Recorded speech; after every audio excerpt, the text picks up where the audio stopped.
Aku akan meminta kepada Bapa, dan Ia akan memberikan kepadamu seorang penolong yang lain.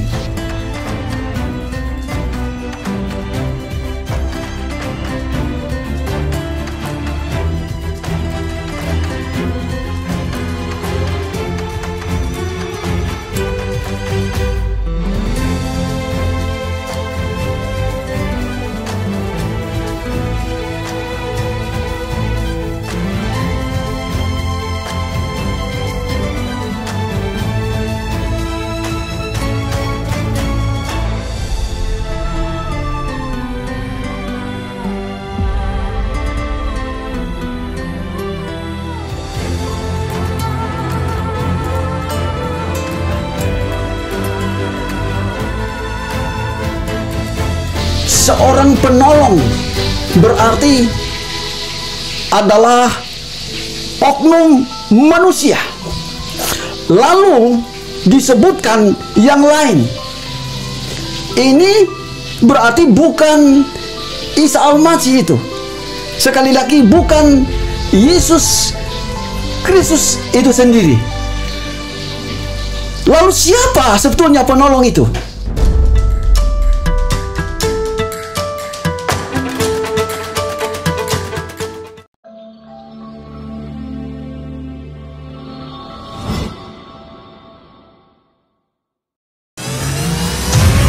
Lelang dakwah, lukisan Old Golden Rose, karya Mary Sandia. Pelukis Indonesia yang diundang langsung oleh Raja Salman dilelang dengan harga terbaik, yang dananya 100% akan kami gunakan untuk pengeboran air sumur Masjid Terpadu Hagia Sophia, Kota Malang, sebagai sentra untuk pembinaan, pelayanan, advokasi, dan pendidikan para mu'alaf. Dana yang dibutuhkan untuk pengeboran sekitar 150 juta rupiah karena lokasi berada di atas bukit dan menembus kedalaman batu keras di atas 100 meter. Selama air mengalir, maka insya Allah pahala akan mengalir juga untuk Bapak Ibu semuanya. Lukisan Old Golden Rose ini dilelang dengan harga 8.500.000 rupiah saja. Untuk muslimin yang lebih dahulu menghubungi kami. Dan berdirilah benteng yang sederhana awal untuk mengabarkan kebenaran rahmatan lil alamin.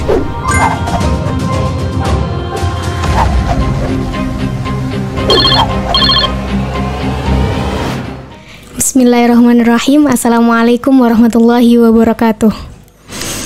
Alhamdulillahil malikid dayan, wassalatu wassalamu ala Muhammadin sayyidi waladi adnan wa ala alihi wa sahbihi wa tabi'i ala marri zaman.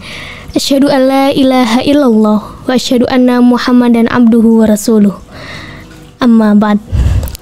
Alhamdulillah, pada kesempatan kali ini kita dapat berjumpa kembali, dan di sini hadir kembali tuan guru kita Bapak Dance Mumut, mu'alaf mantan pendeta.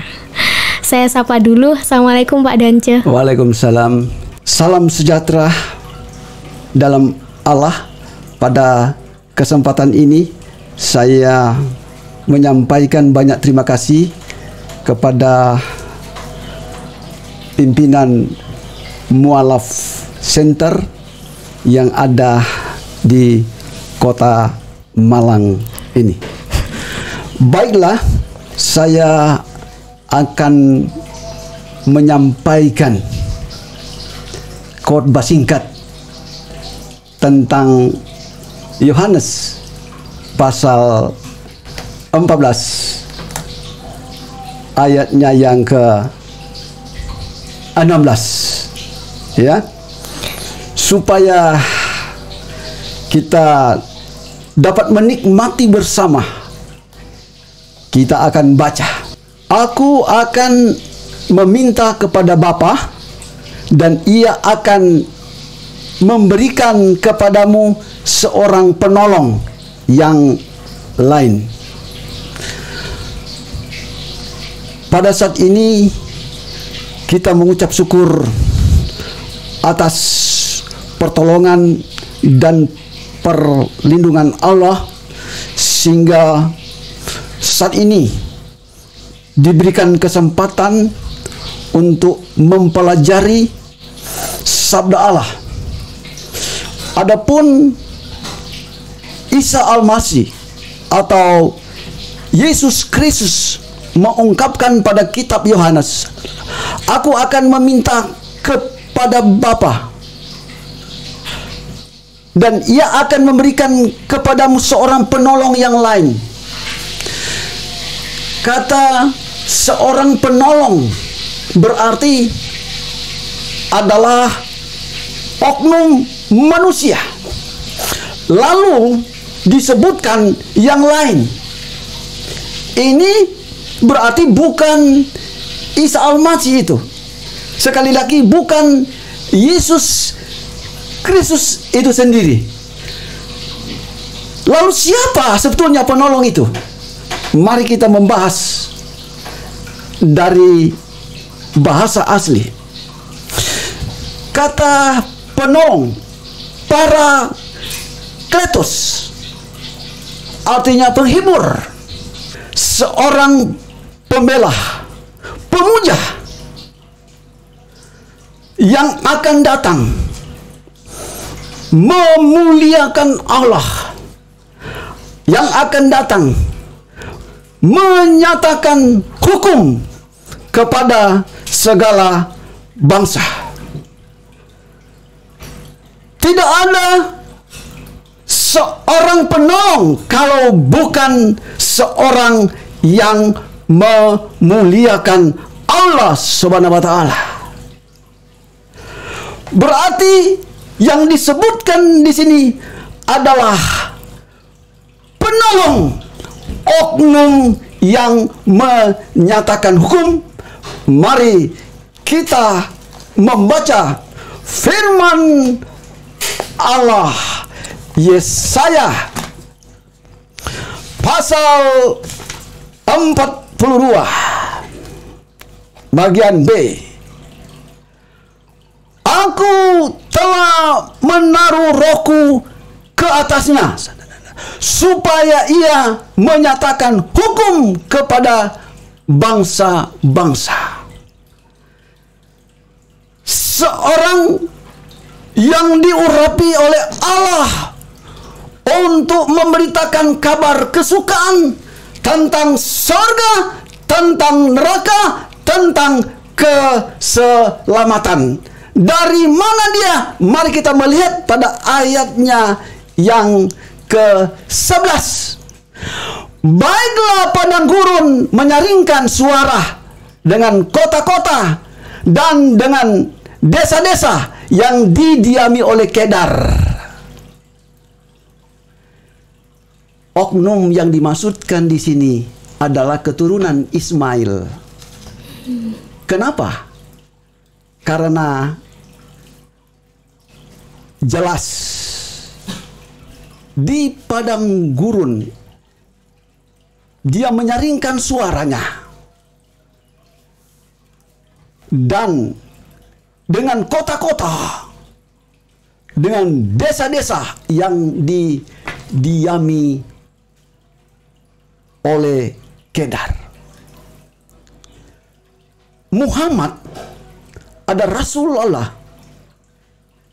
oknum yang diberikan otoritas menyatakan hukum kepada segala bangsa, keturunan Kedar dari Ismail.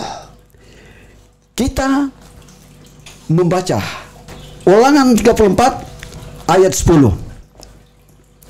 Seperti Musa yang dikenal Tuhan dengan berhadapan muka, tidak ada lagi nabi yang bangkit di antara orang Israel. Hal yang perlu kita bahas di sini, ada seorang nabi yang akan diutus oleh Allah, namun oknumnya itu sama seperti Musa. Dan selain sama seperti Musa yang diutus di luar Israel, kata sabda Allah ini. Kalau di luar Israel berarti bukan Yesus Kristus. Memang Isa Al-Masih berdasarkan perjanjian lama dia akan ada. Dan sesudah Isa Al-Masih dia juga bernubuat tentang kedatangan Muhammad. Mari kita comparekan antara Musa dan Muhammad. Kalau Musa dan Muhammad dia ada atau hidup oleh karena hubungan suami istri. Tetapi kalau Yesus tidak, ya, dia oleh karena kuasa Allah. Kalau Musa dengan Muhammad lahir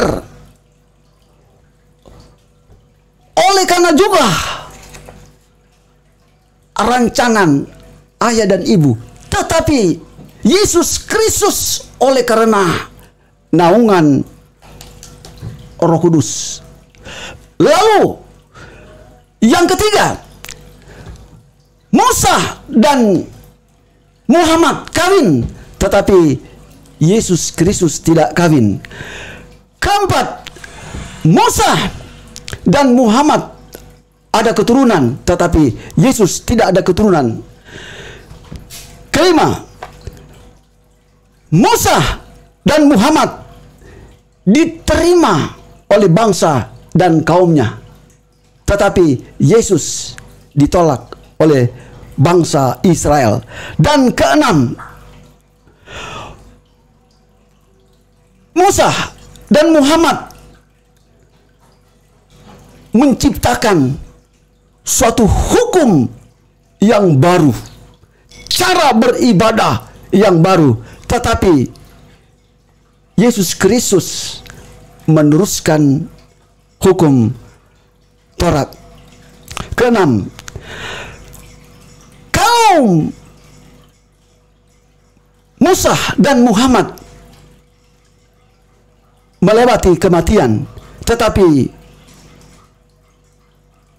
Isa Al-Masih atau Yesus Kristus dia hidup dan naik ke sorga.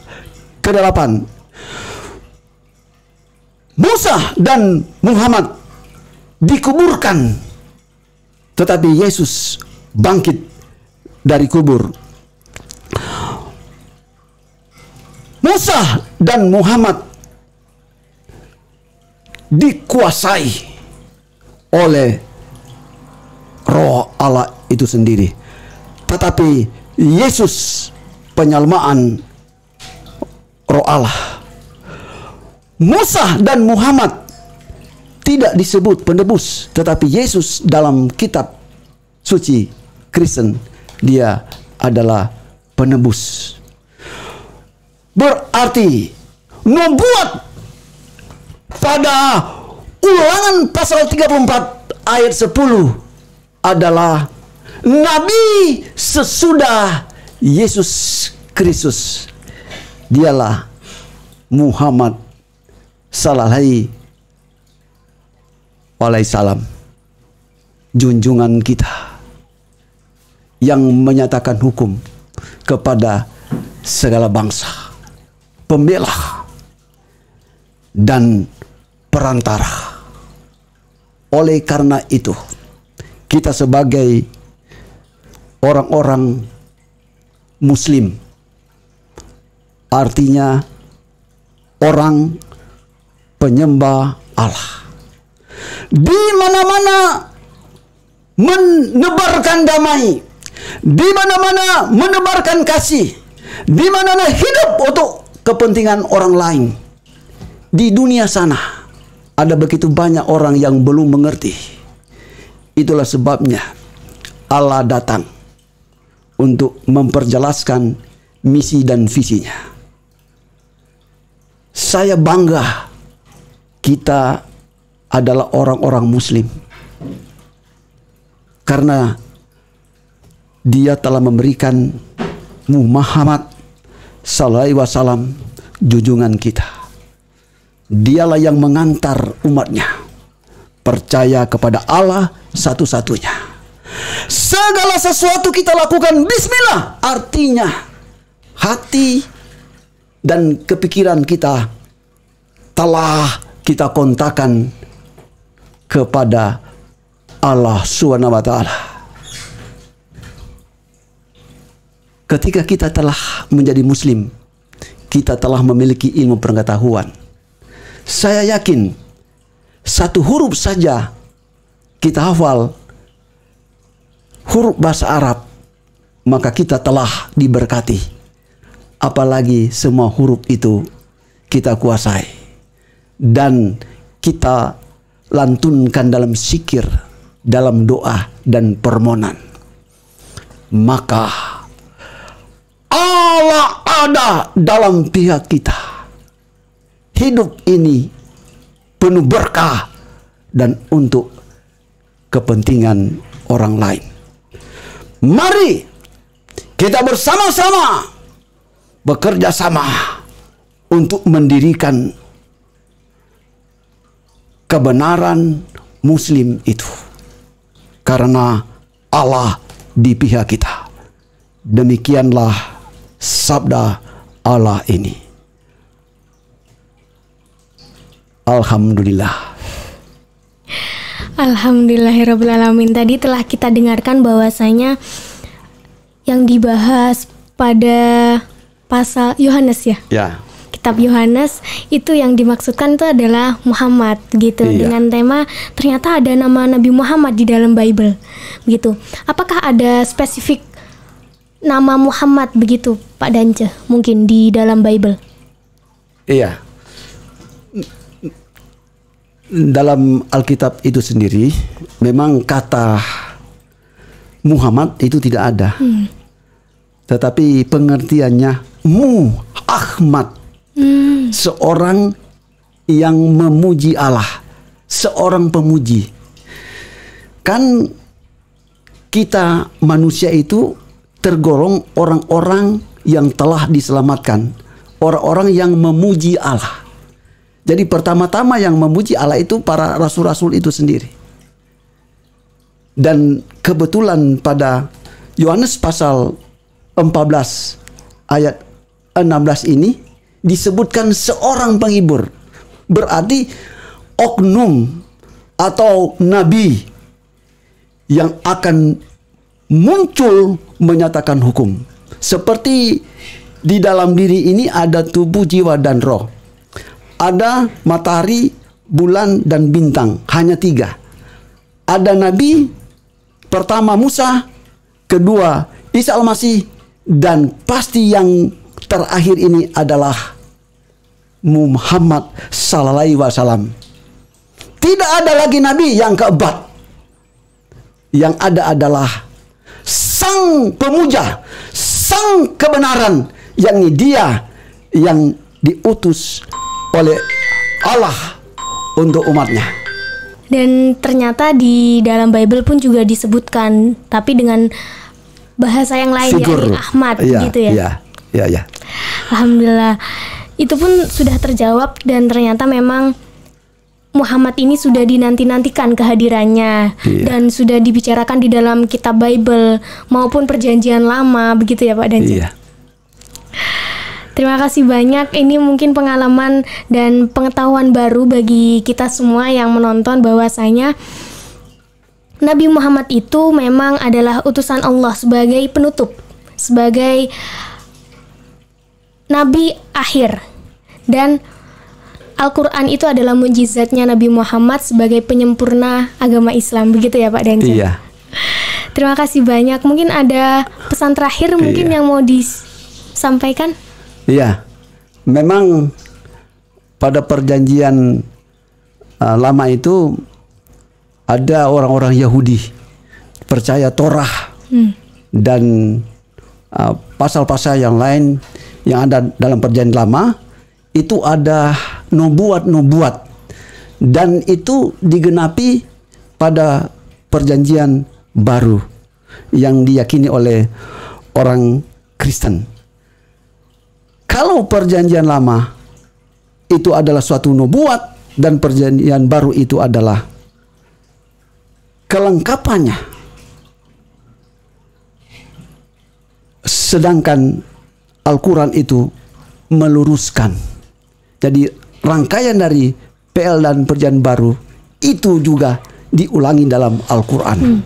Tidak dapat dipisahkan dengan kitab atau buku suci kita sebagai Muslim. Baik, terima kasih banyak. Ini adalah kesempatan yang sangat baik sekali bagi kita untuk mengetahui. Tadi saya ulangi bahwasanya Nabi Muhammad itu tadi yang disampaikan oleh Pak Dance itu sudah tertera dalam Alkitab, kemudian Torah dan sebagainya begitu, dan itu pun sudah spesifik ya Pak Dance. Iya. Itu adalah Ahmad, si pemuja begitu. Pemuja. Iya. Baik, terima kasih banyak.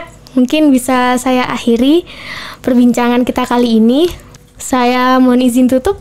Terima kasih banyak. Subhanakallahumma rabbana wa bihamdika asyhadu an la ilaha illa anta astaghfiruka wa atubu ilaik. Wassalamualaikum warahmatullahi wabarakatuh. Wabillahi taufiq wa hidayah. Wassalam warahmatullahi wabarakatuh. Amin. Alhamdulillah. Wabarakatuh. Di belakang kami ini adalah tanah milik Bunda Shana, ketua dari MCN Ayah Sofia Sangihe. Beliau akan wakafkan tanah ini untuk kepentingan para mu'alaf. Dan nanti rencananya di sini akan dibangun sentra untuk pendidikan para mu'alaf, pembinaan para mu'alaf, sekaligus pembinaan anak-anak para mu'alaf. Doa dan harapan kami insya Allah para donatur setia dimanapun berada bisa sama-sama turut mengeksekusi niat kami yang tentunya atas izin Allah Subhanahu wa Ta'ala untuk sama-sama bisa kita mencari berkah manfaat harta kita dunia wal akhirat. Demikian insya Allah bisa segera terlaksana tentunya atas izin Allah Subhanahu wa Ta'ala. Demikian. A'udzu billahi minasy syaithanir rajim. Bismillahirrahmanirrahim. Innalladzina amanu walladzina hajaru wa jahadu fi sabilillah